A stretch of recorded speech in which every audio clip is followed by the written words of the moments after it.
So with that, I think I'll turn things over to Kevin. Right. Thank you, Oh, let Sally. me share my screen real quick.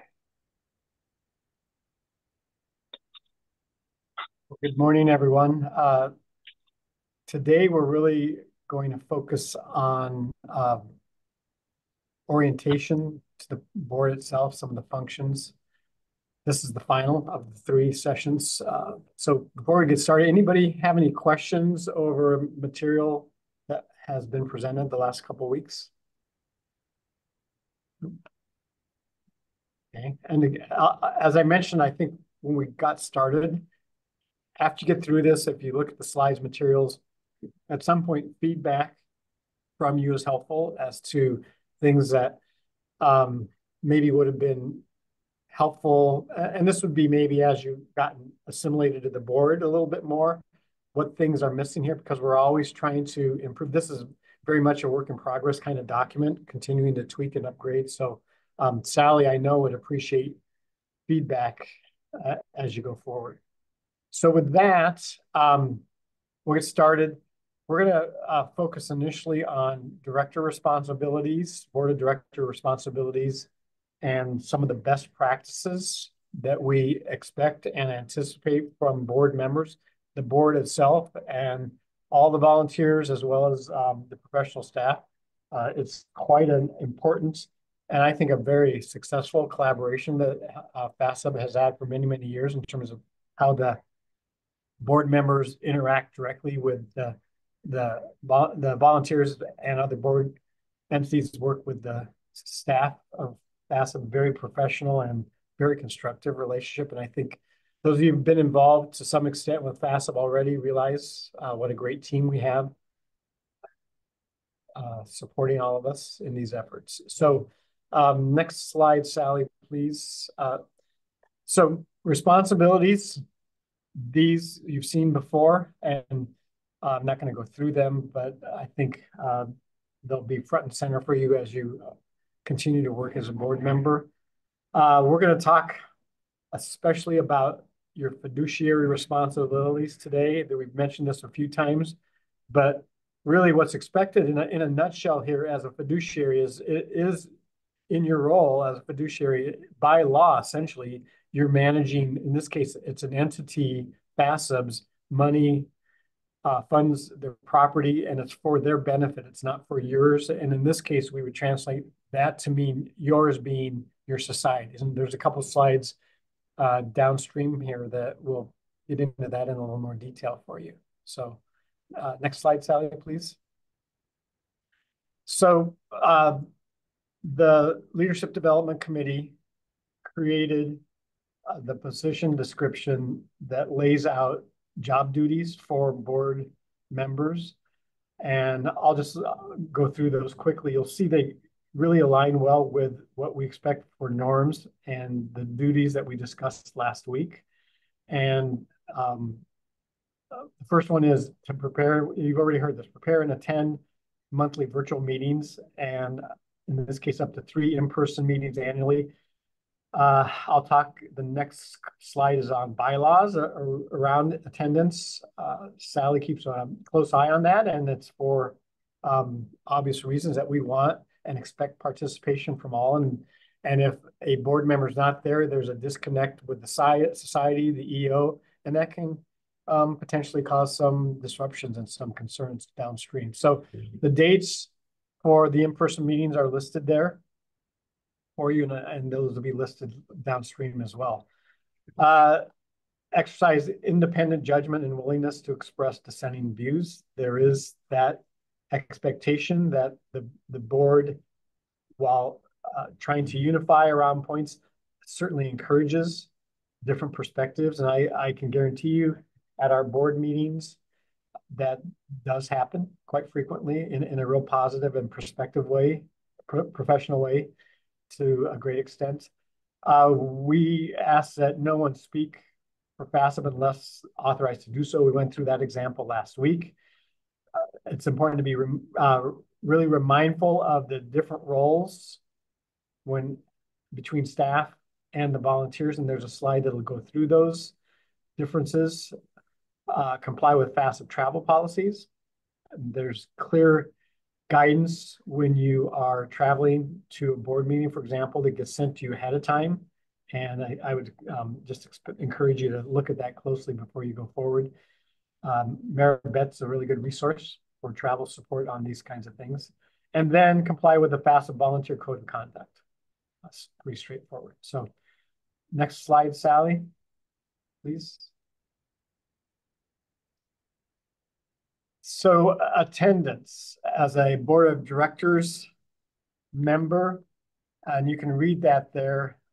And really it's an expectation there that you we would typically have 12 board of director meetings a year, one a month. And the expectation is that you attend at least 8 of these meetings annually. And as you evolve in this role and there's attendance pickups, there's a scrutinization of what's going on. Certainly, all of us are very busy. It's certainly understandable that there are times in your schedule you're not able to attend. That happens for everybody on the board for the most part. But it's really more this continued pervasive attendance lapse, and that's where there's some policies that we put into play.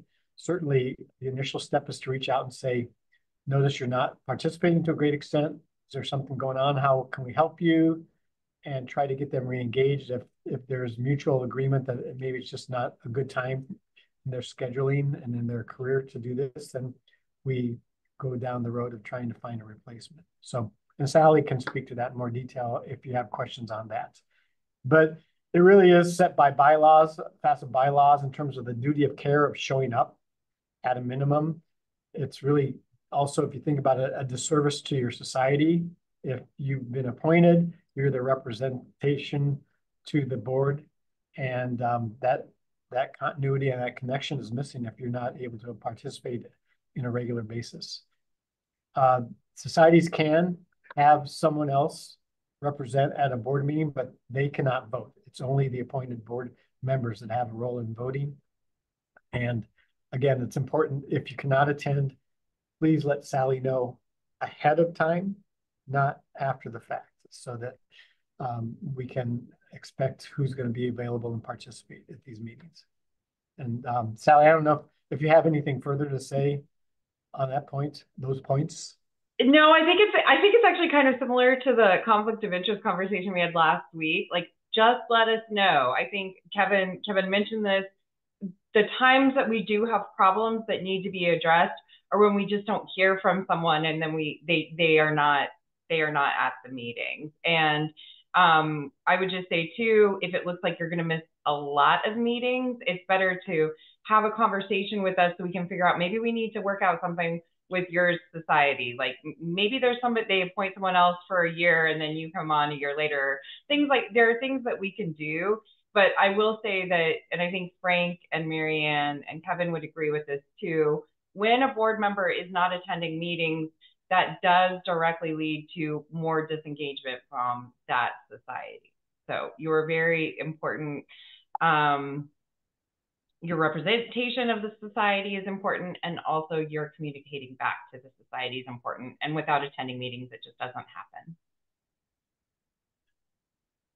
Thanks, Sally. And I'm going to insert a little editorial comment here that my request would be that you do be proactive in trying to engage with your societies.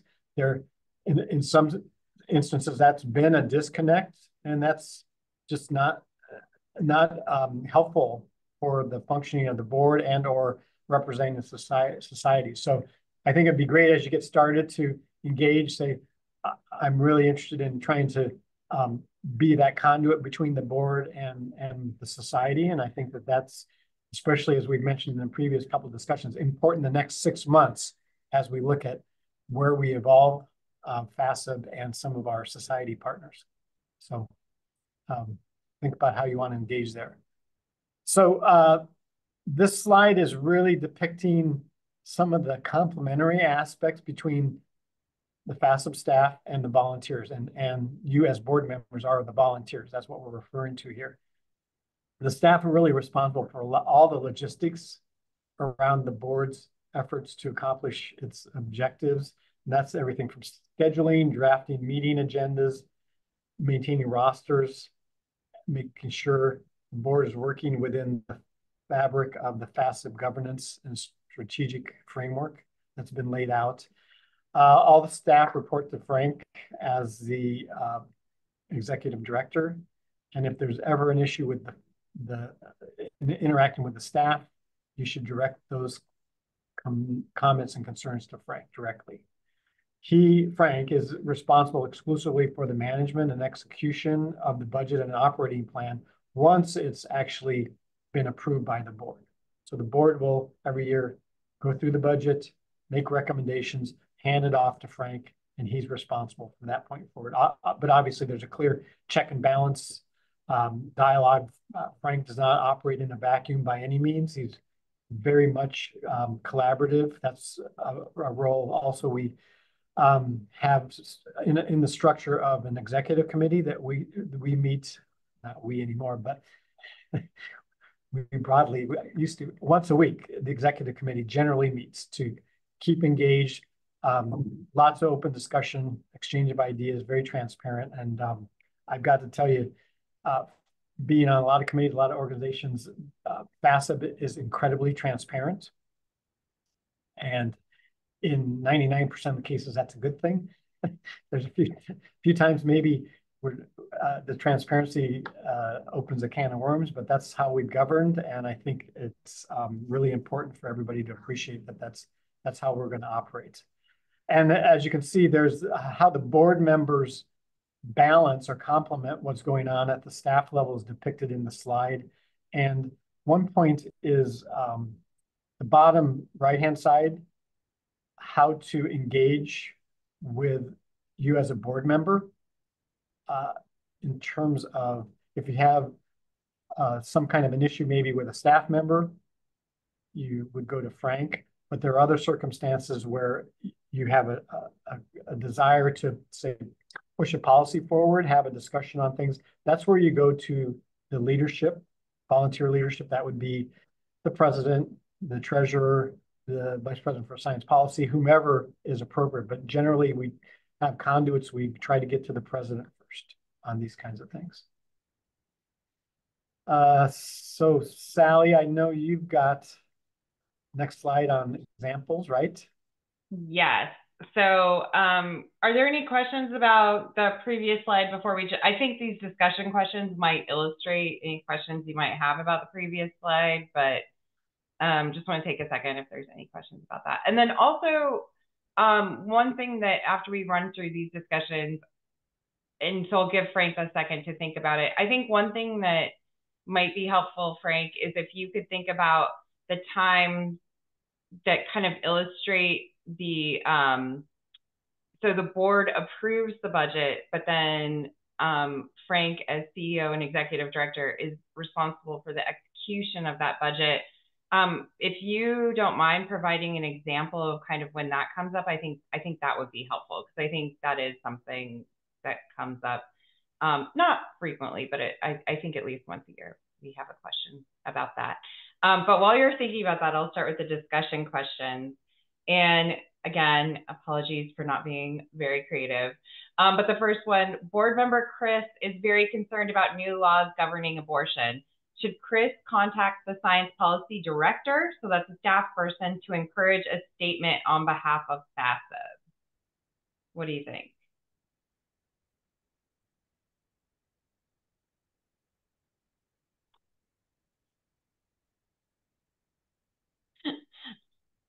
I'm not. Maybe the chair, not the staffer. Exactly. Perfect. Joe gets an A+.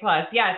So what this is trying to illustrate is when you think FASEB should be doing something, and we're going to get into that process a little bit more in just a minute. If you think FASEB should be doing something, please go to either one of the presidents or the chair of that committee, which in this instance would be the vice president for science policy, and then they will move that forward. We've had issues in the past. I think we've solved a lot of this through this sort of onboarding and everything, where and it comes from a very good place where everybody's passionate about different issues, and they do see a role for FASEB, And when Frank and I first started, people would contact our science policy staff a lot and say, what about this? And what about this? And what about this? And I think the staff at FASEB is wonderful. And so they would want to respond to everything. And I kind of had a moment where a little bit similar to this onboarding where I just say, okay, guys, as staff people, they're really supposed to be contacting the presidents, and we need to reinforce that. And they didn't want to let any volunteers down. So we want to make sure that we keep that I hate the term chain of command, but for better, that process. That helps the president. So the president then, if something comes up, will speak, or the chair of the science policy committee will speak to Frank, who will then engage the staff in starting the process of moving something forward. Or sometimes we will decide, I don't really think this is an issue for FASEB, and this is why too. So that leaves the proper place. I do want to mention, and I think there may be comments about this later in the presentation as well. We have an open mic session at the end of all of our meetings. We put those into committee agendas, we put those into staff agendas, board agendas, what have you. This is a wonderful opportunity where if there's something that you've been thinking about, something you've been seeing at your institution, something you've been hearing about on the news, that open mic session is a wonderful place to bring it up, because staff and volunteer leadership will all be in the same place. And that really sows the seeds for this issue identification that we'll talk about a little bit more. Are there any questions about that point? Okay, so basically staff talk to staff, volunteers talk to volunteers, and that keeps things working really harmoniously. So number two, so Chris does not do what Joe correctly identified, and he contacted the director of science policy directly, and then is very upset that the director didn't respond. How should Chris proceed? So I guess the better question is, like, who should Chris complain to about this unresponsive staff person?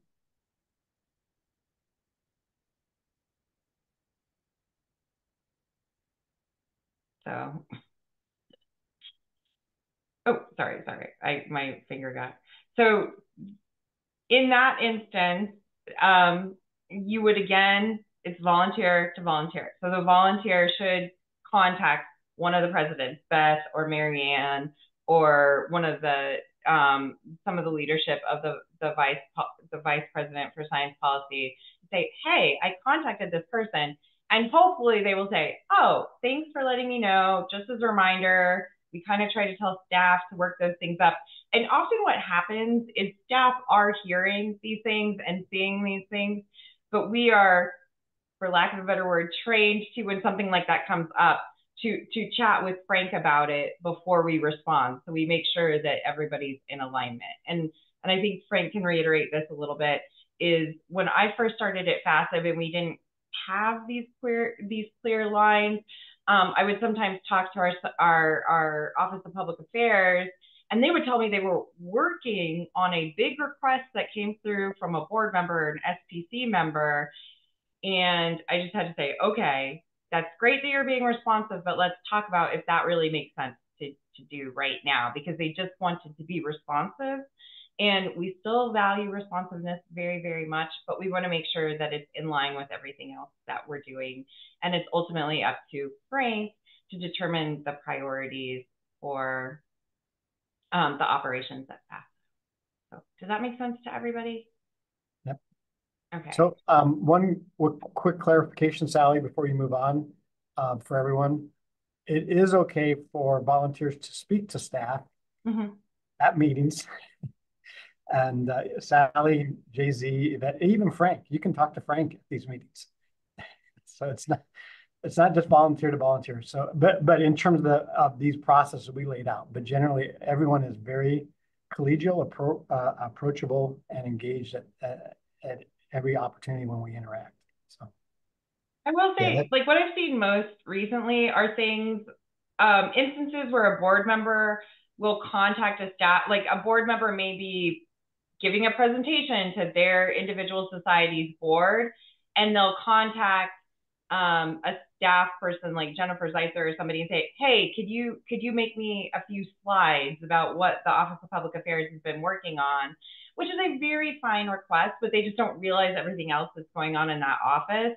That's like most of the time. And so what happens now is, let's say Jennifer gets that request, she'll send Frank and I a note saying, hey, this came up, let me know how you want me to, let me know how you want me to respond. And we'll also, like, what else are you working on? Have we already pulled something together like this? Is this something that we need to share with the entire board? So it's, I hope that makes sense, that there's never a time when people don't want to be responsive. We just want to make sure that it's balanced with everything that is going on, and that everybody has the same expectations for what staff can provide and when.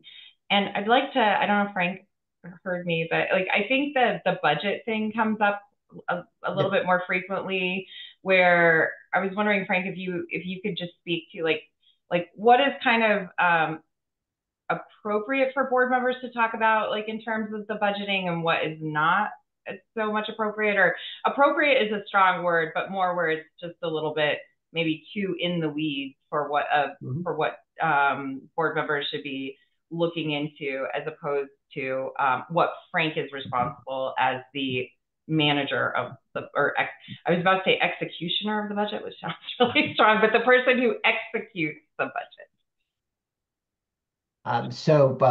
First, to all of our new volunteers, welcome and thank you for agreeing to serve and put your time. I haven't been able to join the earlier orientation calls.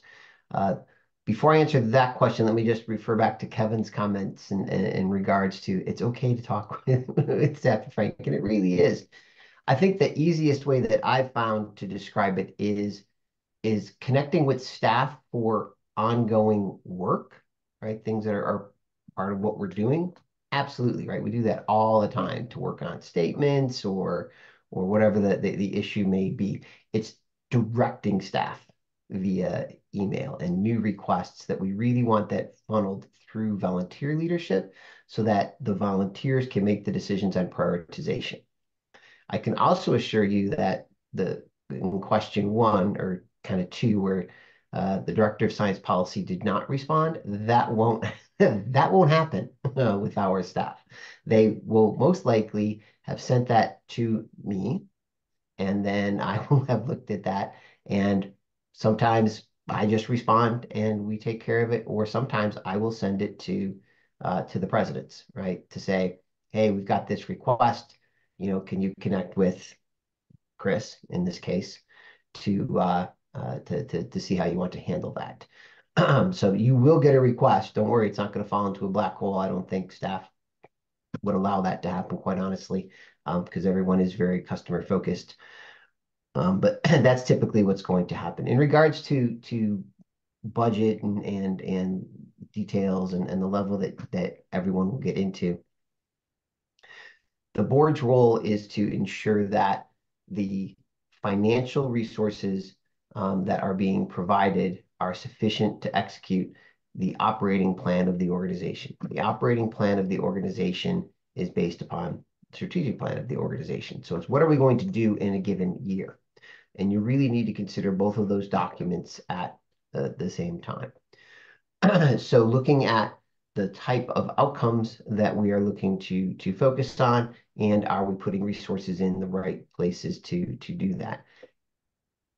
Really, it's not going to help you to get into line item types of details. Salary levels for individuals is definitely something not on the table, for example, or how a given area is staffed, right? Those are the decisions for me to make.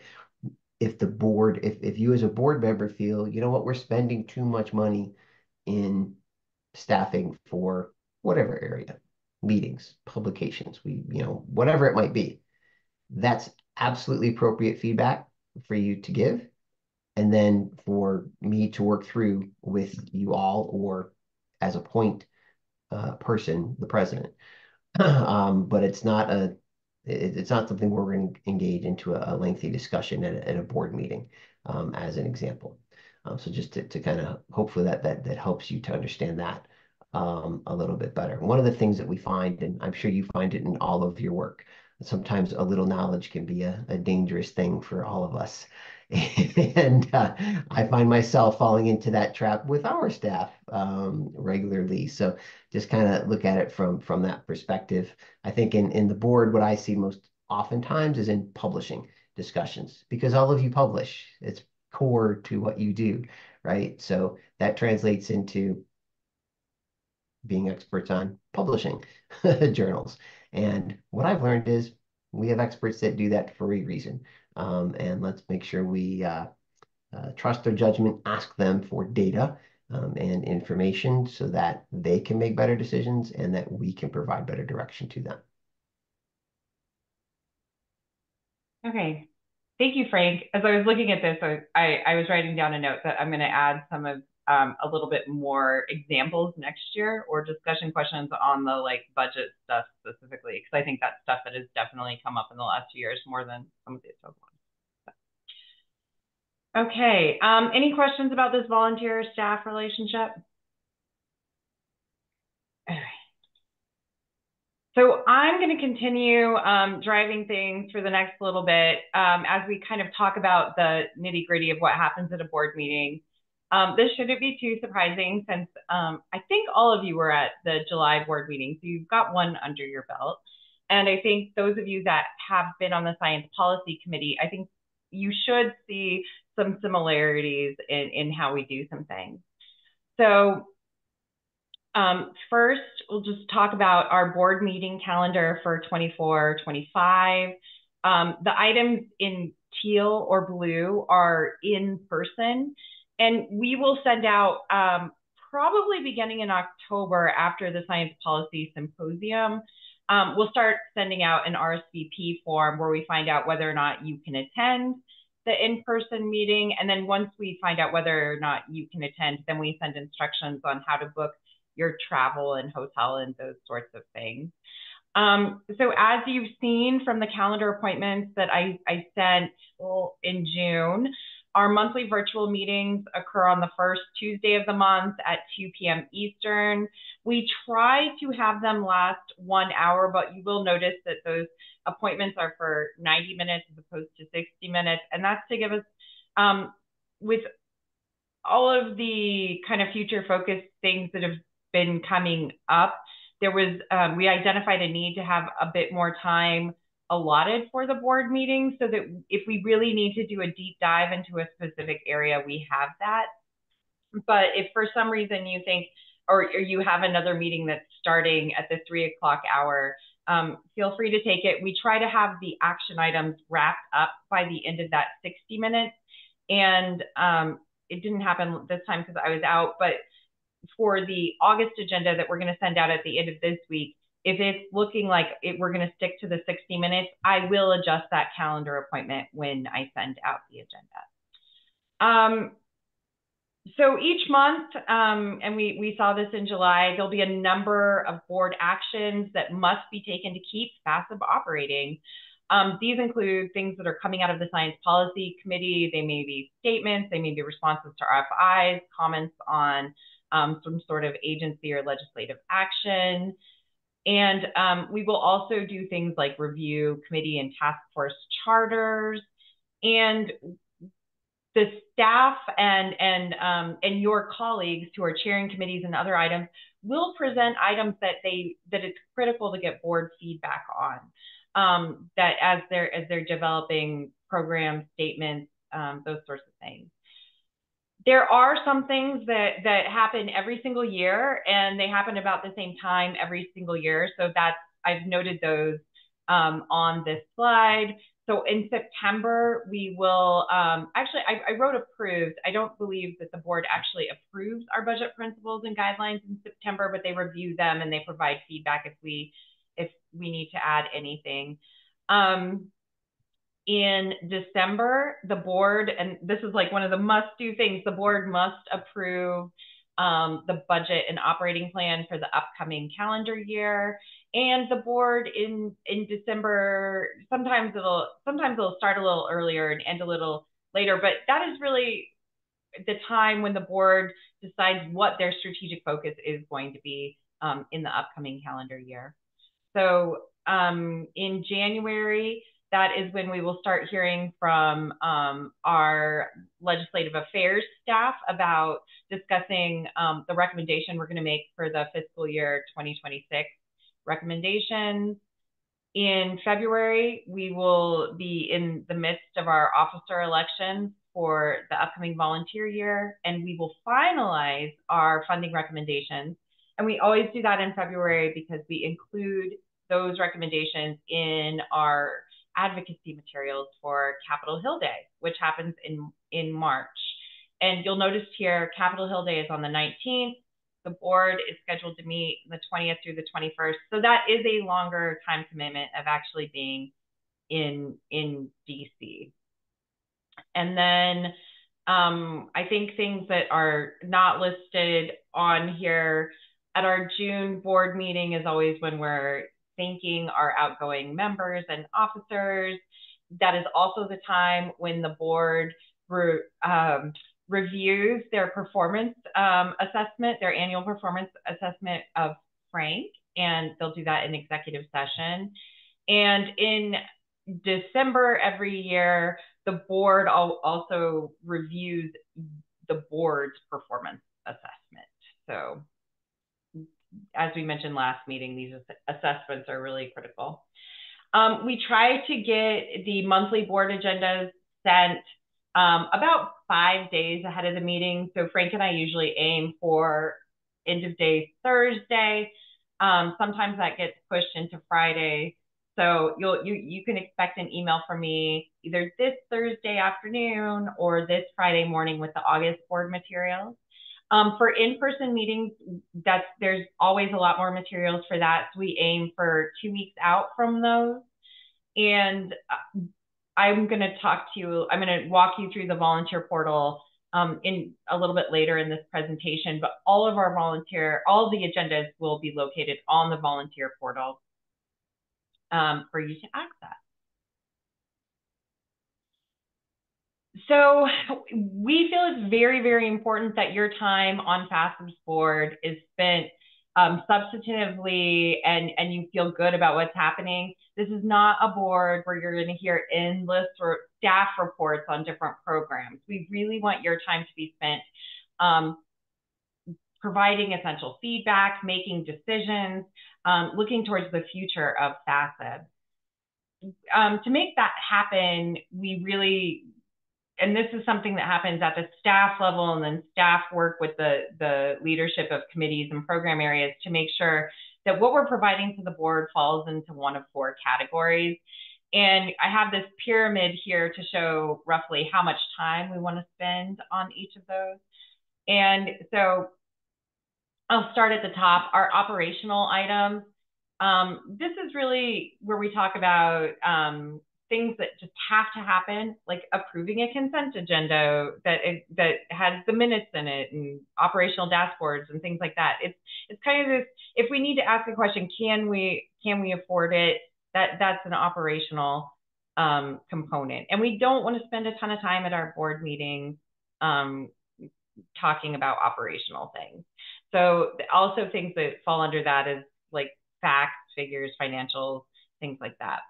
The next item is strategic. So this is when the board is setting priorities, reviewing and modifying our strategic plan or our work plans for upcoming years.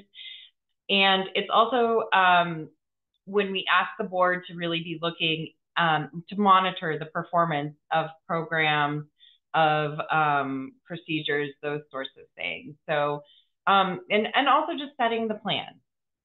So that's why we have the what's the plan bubble there. So policy, so I did not think up this pyramid. This is something that governance people talk about, but the policy area is one that's unique to FASEB because that is integral to our mission as an organization. So this will be for the board. And so since we have so many people that are coming from the Science Policy Committee, all those things that you talk about in the Science Policy Committee, or you've talked about in the Science Policy Committee, when they move to the board, then they are now we categorize it as a policy item. We often place these items at the beginning of the agenda, and we do that for a variety of reasons. But a big one is, as we mentioned last week, we do invite our member society public affairs staff to attend the board meetings. And for the virtual ones, it's not as big of a deal, but we don't want them to have to sit through an entire board meeting on things that aren't relevant to them. So we put the policy items towards the beginning. And then for in-person meetings, we also invite them to come in person as well. But we want them to be able to come for a short period and not have to spend an entire day just to hear 30 minutes or an hour worth of conversation.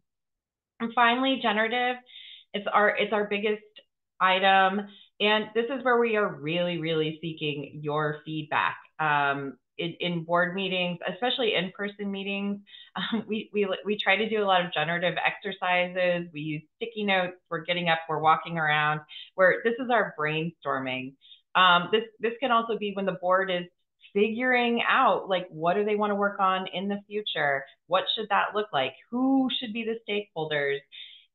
Really, it is our kind of open group thinking time, and I think it's the most. I think it's typically the most valued by our members, and as a staff person who then needs to act on the board's feedback, those sessions are just critically important. And this generative time is also when we really need your experience as a member of a FASEB member society. That is when we really want to hear, how is this going to impact your colleagues in your home society? How is this, and then for like our early career representatives, this is a time where you're like, guys, you are way off. You're talking about things that people later in their career are concerned about. But via my colleagues who are just coming out of our postdocs or whatever, you're totally off track there. That's when we need all of that sort of information. And I can just say that even at board meetings where we have big flip charts full of sticky notes, we take pictures of them. Our publications director actually takes hers and puts them in her home office. And that is where we figure out what staff need to be doing and what is really critical for the board. So are there any questions about this before I move on? Okay. So we've seen this slide before, and it's just kind of our how does a bill become a law slide for FASEB. And so it's how do things get to the board? And today we're going to talk about each of these little boxes in more detail. So first we start with the issue identification. And this touches on some of the staff versus volunteer responsibilities that we were talking about just a little bit ago. So this can happen by staff or volunteers. It can also come from people not on the board or not on the staff. Maybe it's something that was raised in our public affairs office has a weekly meeting with the public affairs staff from your societies. Maybe it's an issue that was raised there. Sometimes it can be something that has come through one of our subcommittees. It can also be the issue identification is when NIH issues an RFI that we feel that we need to respond to. And so it can really come from just about anywhere. And we do, even though we said that, staff versus volunteer roles and everything, if there's something that you're thinking about, please bring it up. That's how this happens. After we've identified an issue and we've decided that it is within the scope of what FASEB should be working on, then we think about how are we going to address that issue. So some of these may involve sending it to one of the committees. That happens a lot. This is how the Science Policy Committee gets a lot of the work that they do. We also now have a DEAI committee, and if NIH releases an RFI that's about anything about diversity, equity, accessibility, or inclusion, then we will often decide the DEAI committee needs to tackle this. Sometimes something comes up and we decide we're going to need a task force. We're going to need a group for a year or so to really deep dive into this and come up with recommendations for the board. At this time, we also talk about like who are the stakeholders? Who are the people that need to be involved in responding, or I'm saying responding, but this can be proactive as well. It's just easier to use response as an example. But who are the stakeholders that need to be involved? And so as you can see, this is also a staff and volunteer activity. And I think Joe Yost, as being Vice President-elect for Science Policy, you'll see this a lot. You'll be working very closely with Naomi when an RFI comes out talking about, should this go to one of the subcommittees? How should we handle it? That sort of thing. This is the time where we also determine the timeline for when things should happen. And that includes figuring out when it needs to go to a specific committee, when it needs to go for board approval, those sorts of things. After we've created the action plan, then it's on to deliberation and development. This is when the work is actually getting done. At FASEB, this is usually done by a committee, task force, or staff. It may involve feedback from board and other stakeholders, and I think may is actually not the correct term. I say often it will involve feedback from board and other stakeholders. So even though that the first slide was a straight line, and it's simply I'm not creative enough with PowerPoint, often things will go back and forth to the board of directors to get the board's feedback on things for further refinement before a final recommendation or a final policy is set to the board. We also involve groups like our Executive Officers Advisory Committee. We'll get feedback from our different staff special interest groups. And then that is where, but there will be a work product that comes out of it. So this is the time when up to this point, everything is fairly open, and it's a time when committees are probably reaching out to a lot of other people. But once we start to get into the actual deliberation in committee meetings and things like that, this is just a reminder, like we talked about last week, that what happens in the deliberative process is what's confidential. And again, it's kind of tricky because oftentimes there will be other people at board meetings, at science policy committees, at DEAI committee meetings. But we just want to make sure that we are protecting that space. Finally, once a committee or a task force or staff have come up with something that needs board approval, it goes to the board or the executive committee. And so nothing can be final until the board has approved, signed off on, there's other terms for it, but the board is the fiduciary for FASEB, so they get the final say. As I just mentioned earlier, anything coming through this process really shouldn't be a surprise to the board. The board's feedback, other stakeholder feedback should have been taken into consideration. If there's something that we think may be a little bit of a surprise to the board, I think our presidents, I think Frank, are really good at trying to, maybe we need to schedule some webinars or some other calls or something to get the board up to speed before they're taking a final motion. But that very, very rarely happens. And on purpose, we try to build in lots of opportunity for feedback throughout the process. So, and I'm trying to think of a good example for this. So we'll just stick with like a science policy statement. We'll say a response to an RFI is a good one.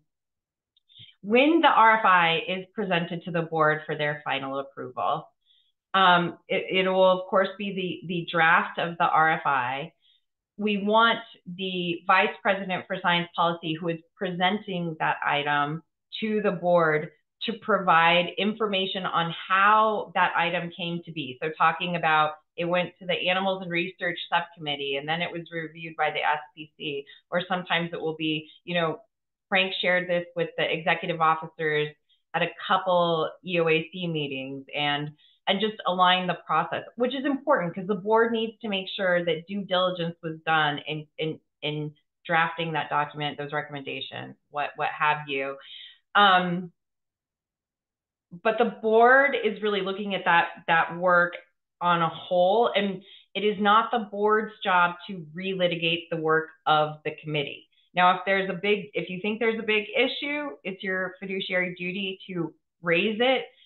But oftentimes with statements and things, those have been really vetted by a number of people, and we don't really want to get to the board meeting and have the board start making a lot of edits. That's not their job. So as we mentioned last week as well, there may be things that are coming through the process, and it's along the lines of something that FASEB, the whole board has already approved, but we've got a time crunch or some other issue that can be decided by the executive committee on behalf of the full board. And again, when that happens, we do have a page online where we record all executive committee actions within 24 or 48 hours of the executive committee, so that the board is always aware of what they're doing, and that it's not a secret little cabal of people making decisions on your behalf. Are there any questions about this point? I think this is one that can sometimes be a little bit tricky. Hi, Sally. Yes, Sally. Hi, I have a question. So, what happens if there's, and I don't know if this has probably ever happened, but if there's like a vote on the board, like say some kind of statement that came up through science policy, and the board votes, I don't know what the numbers of the people on the board are, 60% yes, 40% no, something like that. Is it a majority? Does that statement still go forward, get signed by the president of the board? And does that statement just get a reflection in it someplace that this was not unanimous? I mean, it seems like a vast majority of things are unanimous, both at the science policy as well as at the board. But I'm just wondering what the mechanism is if there is, some split decision. Yeah, I think that's a great question. So it very, very rarely happens. And I think in my 6 years at FASEB, I think I've maybe had like a handful of like dissenting votes on any specific issue. In our minutes, we just record whether it carried or not. And the only thing we have to record in our minutes, like name-wise, is if individuals abstain from a vote, because that's usually indicates a conflict of interest, and so you want to make sure the conflicted people abstained. Right. I think, and Frank and Kevin and Marianne can jump in here too, if we saw an issue, we strive for consensus. And if we saw an issue that looked like it was going to be that decisive, I think the leadership would probably push it back to it. I think typically for FASEB, that would indicate that there's more work to be done on the issue. So I think that it would probably get taken back to the committee or whoever was the developing body. I'll let Marianne, Kevin, and Frank jump in. If there was something where we had to move forward, it was time to stick a flag in the ground and say, this is what FASEB is doing. I think the situation could be different, but that is not the goal oftentimes. No, I'm just imagining that the bylaws probably somewhere deep in there say, the approval has to be 50% or 75%. Yeah, it's a majority. It's a simple majority. Unless we're approving bylaw amended, then that's that's a super majority. So, so everything else is a majority. You do have to have a quorum. So those things are in the bylaws. Okay, thank you. Yep. I'm imagining this is never going to come up, or has never come up. I'm just curious about how it works. I would say in my experience, the way Sally put it, with the statement of there's additional work that needs to be done. And I think that's been my observation of Kevin, Mary Ann, the presidents as they've been chairing. Science boards hate to be misaligned. Even if you think you can get the majority part through. So if time will allow it, right? If we've got time that we can go back and have that additional work done, typically that's what we will do to get as close to consensus as we can. All right, thank you. I would just say too that our committees, task forces, what have you, that are working on these issues, and you've been on the Science Policy Committee, they're doing real work. And I think, they're committed to a really good product.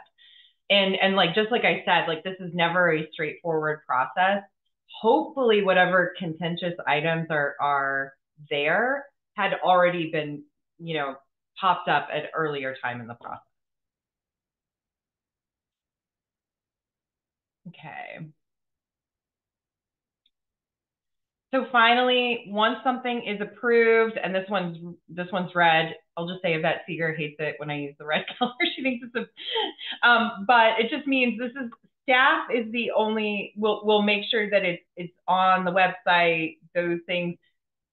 As we mentioned earlier, you're free to talk about the opinion, what happened at FASEB, but we don't talk about what happened during the deliberative process. But we will make sure we have a whole marketing and communications team that will make sure things are where they need to be in terms of the website, social media. Our science policy team will make sure responses are sent to the appropriate office that requested it for the RFI and that sort of thing. And so that I've seen this happen a few times for dissemination, and it's good. And I'm saying this is great. This is how it should work, is that FASEB generates a statement of some kind and gets it back to the individual member societies pretty quickly. And then the individual member societies will, take that same statement that FASEB worked so hard to make and put it out on they'll basically use it as their statement. Yeah. Their board will sign off on exactly what FASEB said. So that's a great thing. So I'm saying keep that working. So yeah, no, absolutely. And we want to encourage that. And we also want to be, if they don't, some of our societies don't have public affairs staff. So if just, being on the letterhead for that statement is important, is critically important too. So, but definitely in that Friday public affairs staff meeting that I mentioned, I haven't been to one in a while, but it often will be a society staff person will say, hey, we're struggling with this, or we're starting to hear this feedback from our members. What is FASEB thinking about it? And then that is kind of how the process will kick off in that way. And then sometimes there will be items too where our public affairs staff have identified something in the Federal Register that doesn't necessarily pertain to FASEB. It's not within FASEB scope, but it would be excellent for the Association for Molecular Pathology or something like that. So they do work really well.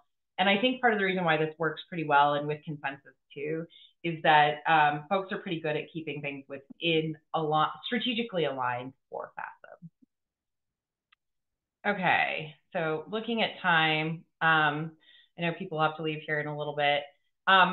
Kevin, I know I said I'd pass this off to you, but do you want me to just go through this? I think it might be a little quicker to get out of here as close to noon as possible. Yes, I was going to ask you because I've got a hard stop at the top. Yep, I kind of figured.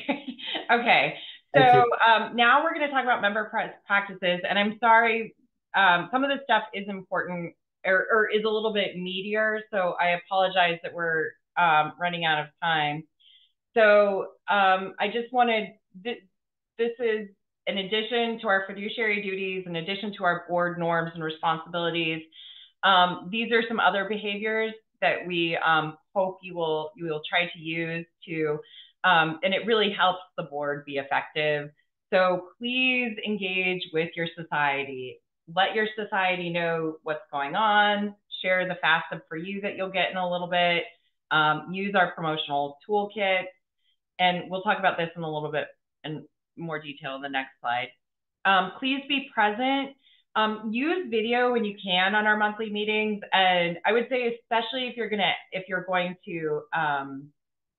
ask a question or make a point, I think it's really helpful to use the camera and those ends. Understand that everybody can't at all times, but especially if you're speaking, I think it's really helpful to use the video.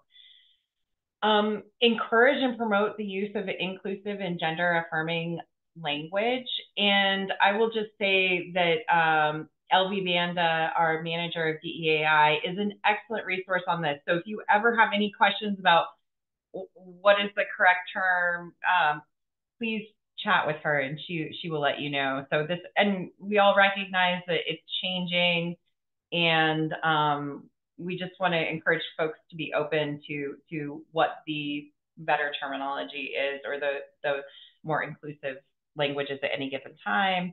And then again, use technology, like, and this we're referring to the Zoom hand raising feature and those sorts of things to limit interruptions. But we do understand too that Zoom keeps changing how to use these things. So if you ever have any questions, just let someone know.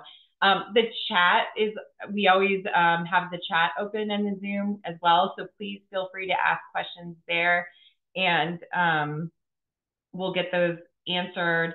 Also, I'm always monitoring that chat as well. So if you need a quick logistical question, you can just send that to me directly.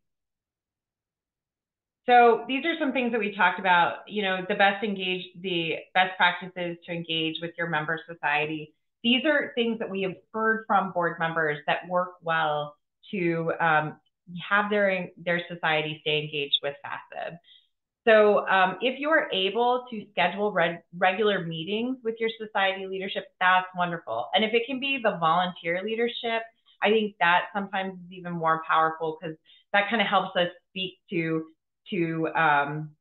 it gets us closer to talking to the regular membership, but then it also is a good way to understand kind of what the society members and volunteers are feeling about the relationship with FASEB. Use the promotional toolkit. You'll see a couple of those at our next board meeting. If you're able to, and maybe just make the offer, present in-person reports on FASEB to your society's board or council. Also, Frank and Jay-Z, Kevin, Marianne, and Beth are happy to do this as well.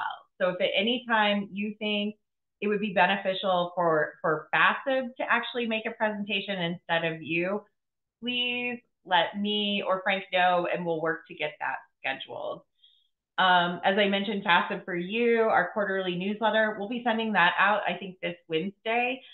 Please forward that to your colleagues in your member society. That, as I mentioned last week, is the only way that we can really communicate with the individual members of our member societies. I'd also encourage you, if you have not done so already, to schedule a meeting with your predecessor on the board. So I think Joe and Clint have done some of that. And then if you need help getting in touch with them, please let me know. Okay, any questions about this? Okay. So we do have some discussion questions here. Let's see. So it's basically, there's a DEAI fellowship. We actually have one of these live right now. Should Bob send it to members of his member society, or maybe there's an early career section of his member society? Yes, he should absolutely do that. And we should have a promotional toolkit that will make it really easy. And if you need help finding it, just let me know. And so basically the gist of this slide is, if there is something that you received from FASEB and you want to send it on to members of your society, you should do so. And if there is something that is confidential to the board, we will make it very, very clear when that happens. But that is very, very, very, very rare that happens at any given time. You will see, and we've mentioned this transparency before, even for our December meeting when we were including the budget and operating plan. Not only is that being sent to you, that's being sent to your society's executive officer and the member society public affairs staff. So very rarely is something strictly confidential to the board. So next, and this is the tricky part, and I apologize we don't have more time to get into this, but please let me know if you have any questions at any time. So the role of you being a representative from your society, but a fiduciary for FASEB. So except for our officers and our early career representatives, you were each appointed by a society, and you represent that society on the FASEB board. So, but as we mentioned last week, when it comes time to making a decision, so when you need to vote on a motion, you must vote for what's in FASEB's best interest. And it is that fiduciary duty of loyalty to FASEB. But as I mentioned earlier, anytime we're having a generative discussion, anytime we're discussing an item, we not only need, but we rely on your feedback, your experience of being a member of that society. And like we talked about with the example last week, like FASEB did a survey. This is just an example for anybody who wasn't here last week. So I don't really think this actually happened. So the discussion question, the scenario is that FASEB did some market research and found that our dues are way too low. So the motion is to increase them by 10%. And if the board member knows that will negatively impact their society, during the discussion, they should say, this will have a negative impact on my society. This may impact my society's ability to be a member of FASEB. That is critically important during that discussion. When it comes time to vote on, do we raise FASEB dues or not, you need to vote what's in FASEB's best interest. Now, what may have arisen during that discussion is several other people around the room said, that's going to make this unattainable for my society. Then the best interest for FASEB may be to vote that down. But it's only, you're only able to make that decision after you've engaged in the conversation, after you've reviewed the materials, but you still need to make the decision that's best for FASEB, not for your society. So we like to say you're a representative. Oh, sorry, just a second, just a minute. Stop it too.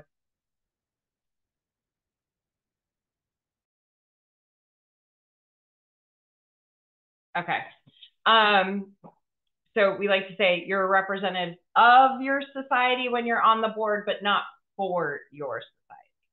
So, and as we mentioned last week, if at any time there's a question, please I think the president, the volunteer leadership for FASEB are a wonderful resource for this and helping you kind of navigate that difficult situation.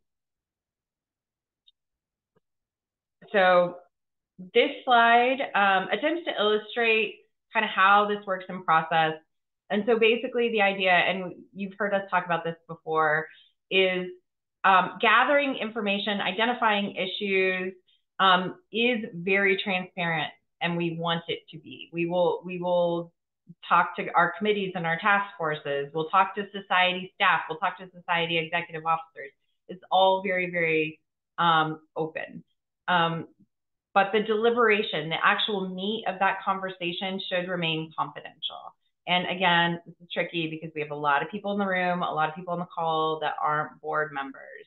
But as board members, you know, we don't want you reporting back to your member society, oh, well, Marianne Bjornsty said this. Like that is a clear violation.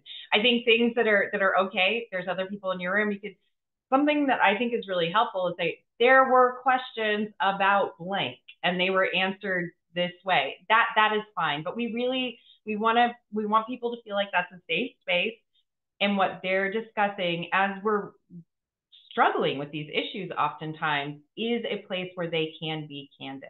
and it's not going to be used against them in the future. Once a decision is made, and this is really on the staff, is that we're going to communicate what decision was made in a timely manner, that it is made on behalf of the entire board. And so that is where you can disagree. You can say, I think this is a terrible idea, like when you're in the boardroom, but once the final vote has been taken, it's FASEB's position. It is FASEB, and we need board members to be in support of that decision. Or it's on behalf of them. They can say, it is what the board decided, but we don't need to get into nitty gritty what happened during the deliberation and you know, that sort of thing. And what is really helpful too is we can discuss the decision rationale. So sometimes this will be, most of the time this is fairly uncontentious, but if we're talking about, well, that, you know, why did we respond to the RFI in that way? We'll say, well, it went to XYZ subcommittee, and after they did some research and talked to stakeholders, they were really, you know, sure this is what it is. That is totally fine. But again, we don't want to be talking about what individuals said during the board meeting. Okay, any questions about this? And again, not only do we include all these other people in the board meetings, it would be really helpful too for when you get that board packet, when you do your pre-read, if you have questions to get more information about how your society, how it would impact your society, those are things to talk to them about as well. Unless something says confidential to the board, it's quite all right. And I think it's a great way to engage with your home society and really have, and it's part of that two-way communication so that we have we know that we are serving their needs.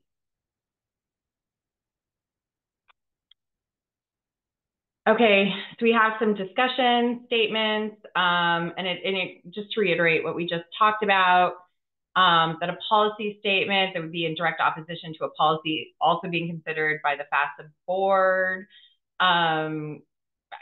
Charlie should bring this up, but ultimately Charlie needs to vote in FASEB's best interest. Number two is a little trickier. So let's assume Sam is a board member for FASEB.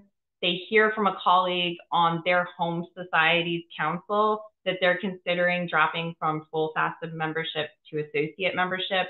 What should Sam do? We hope that Sam would let somebody know, particularly one of our volunteer leaders. This has come up in the past. And so that FASEB is not surprised by this, and that FASEB can also have a conversation more directly with the society about the benefits of FASEB to that society. And then finally, like, let's say you are in a heated conversation. Sorry, Sally, Yeah. that's in a sense, you know, that's an interesting case because the ACA society, you know, maybe discussing that in a confidential way amongst themselves. And the colleague that broke that news to Sam was kind of breaking confidentiality on behalf of the ACA. And also didn't perhaps know that Sam is on behalf of FASEB conveying the information to FASEB. So the breach in confidentiality there is on the part of the ACA, not on the part of Sam. Yeah. So once Sam has that information, he can bring it to FASEB. Yeah, I think so. I mean, I don't know if it's like the best answer, but if Sam is a board member for FASEB, that would be acting in FASEB's best interest. Right. So that would be a clear example of it. Sam may have other things that he doesn't want to do that, or they don't want to do that. It is just, and there's not necessarily a right answer here, but it's just to kind of think about how these things play out. We have had instances, and I don't know what the right answer is, where some societies actually appoint their own fiduciaries to also be on the FASEB board. So when they're in that council room, they're a fiduciary for that society. They have to make the best interest for that society. But then when they're in the FASEB room, they have to make the best interest for FASEB. So I think there have been times where there was one time where a society did end up leaving FASEB, and they did have one of their fiduciaries was on our board. And I I was frustrated by it, but I don't know. I can't say that it was the bad decision that they didn't give us a heads up, because I think however you interpret that fiduciary role for those different societies, it is a personal decision that you would have to make. So it's tricky. Okay, so, and then item number 3 is basically we'll go back to the scenario that FASEB raises their dues. In this instance, FASEB did vote, in fact, to do that. And then your executive officer calls you, the board member, to ask about that. And the answer here is the board member should talk about all the things that went into making that decision, like not the individual deliberation, not saying, well, Mary Ann was opposed to it and Joe liked it and all these things, but saying, hey, they did a market analysis. They looked at what was the capacity for member societies to afford this, and that was the best, and that was the rationale, and this is the decision. And as a board member, even though it may not be something that you thought was the right decision, it is your fiduciary responsibility to stick by it. You do not have to be a zealous advocate for it, but you do need to say this was the board's decision. So does that make sense with everybody here? And the early career representatives, you're in a little bit of a unique role where you're not directly representing a society, but you are members of a society, and that's how you got to apply and be in this role. So some of these things may come up for you as well, because people will want to know, like, well, how, what's going on at FASEB, what's happening there. And just because you're not representing those societies, all of these same engagement things fall into place. And so I'm going to not remember off the top of my head, but I think Matt is at ASIP and Amy is at AGE, or do I have those mixed up? Did I mix those up? ASIP, yeah. Oh, ASIP. Okay, thank you. And then, but it would be good for you to connect with your society's board member at some point, and you can talk about those sorts of things, and if there's a good way, to maximize the engagement with the society. But when we talk about the representation thing, those positions were created because we really want to know, like, what are the issues that are impacting the early career community, and we really want you to be very open about how FASEB decisions could impact that committee. Or in terms of issue identification, let us know what is happening in that group so that we, so that FASEB can be aware and potentially impact it in a positive way. Okay. So I saw, let me see this. When you're sharing your screen, the chat. Okay, Mary Ann had to jump off. So, okay. So finally, this is fairly easy. The last part. So just some resources. You will be paired with a mentor from our executive committee. And so that'll happen in the next week or so. Our executive committee hasn't actually met thus far in July because we haven't had issues that needed to be dealt with, and it's the summer and everybody's in a million places. But once we do meet in the next, either this week or next week, we will get mentors assigned, and they will be in touch with each of you.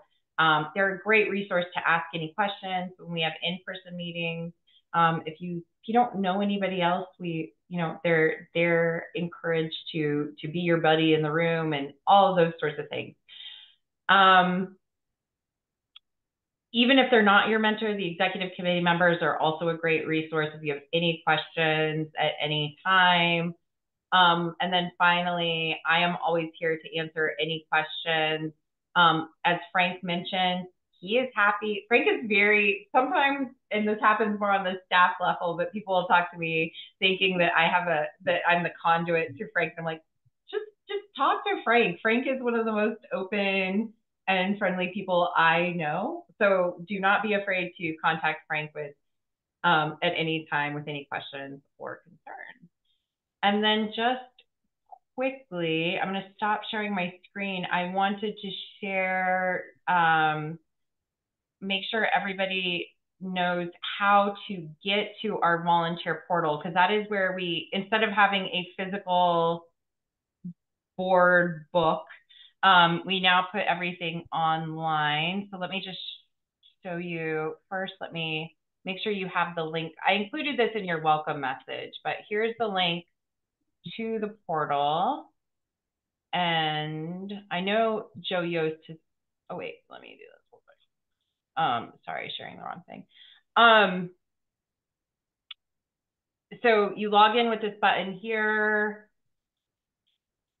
My screen's gonna look a little bit different, but I'll show you the big things. But your username is the email that I've been in touch with you about. And if for some reason it doesn't work, just let me know and we'll get it fixed up. And the first time that you log on, you will select the reset password so that you can select your own password to get in there. So log in. And so the important thing to know is we always place the board, that month's board agenda will be the top item on this quick link. So that's the big one. You can see over here, and this is, you will not be able to see this, but when there is something that is confidential to the board, we will often place them in these quick links, and that they're only available for voting board members. So like last year's assessment report for Frank, he doesn't have access to that, but only voting board members had access to that. So we will do things there, and I will let you know when that happens and where to find them. The Federation board is right here. You should, and after this, if you could do this, you should have access to the meeting agendas and materials. No, sorry. And we have a minutes archive and the executive committee actions. And you should have access to all of those, but those are not publicly accessible. So you have to be signed in to see those. Something else that is specific when you're signed in is this My Society page. So we can look at, like, we'll do histochemical right here. This is where we put the current and historic volunteers from your society. So we do share this with member society staff, including the executive officers, which helps them kind of keep track of who's doing what from their society. So we updated these about within the last month. So sometimes things have come in and we haven't had a chance to update them yet. But if you look at it and there's some question, you will not see all of these. I see all of these because I'm a super admin. Finally, so our values and policies, bylaws, strategic plan, those are publicly accessible to you as well. The one other thing that it's not publicly accessible when you sign in is a constituent directory. And basically it's a quick and easy way to, if you need to find, so if we were like, we just want to see, it's only our volunteers. Again, we don't have access to all of the members, but like, let's say I met this guy, Joe, and I know he's a member of AAA, so you can search here, and only when you're logged in and you could find that person. So, and then it would have his email address. So, but I am also happy. So I can also see more about Joe here than you can.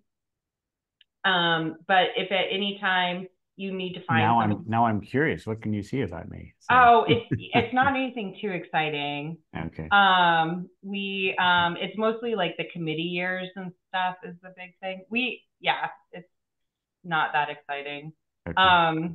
I think the notes that we put on there are, well, it gives you a way to put notes, and that's how I keep track of if people rotate off of something before the term end and they started at a weird time.